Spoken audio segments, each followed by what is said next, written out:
isə sağa dönmüşün yandır. Bax, buradan sağa dönüş edəcək. Görürsən, baş yol nişanı var. Altında qalın xəttləri görürsən, 7.13 əlavə məlumat verəcək.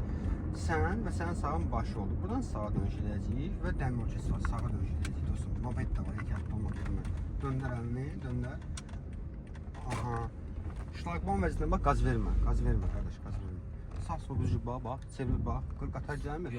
Qatarların gəlmədiyindən əmin olmalısan. Bu bir, qaz vermə. 2. İşıqfor varsa işıqforun siqnalına baxmalısan. Biraz qaz verindi. Keçdin. Bax, reyslərin sonra qaz vermək olmaz. Reyslər keç asılı sürətlə, sonra qaz verə gedə bilərsən.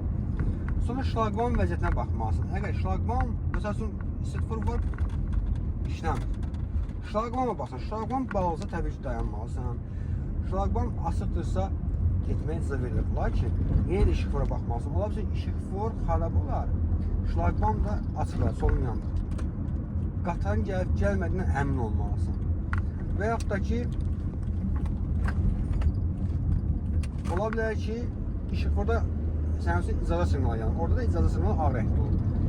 İcazə siqnalı yanır, amma şlaqman bağlıdır. Yenə hərəkət qadağandır.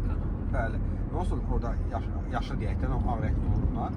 Ha dostum, bax burada var, bax burada azad sürətindən sağa dönmüşün yanında. Görürsən, heç bir üstün nişan yoxdur. Normalda biz o dairənin içərisini gözləməli deyilik.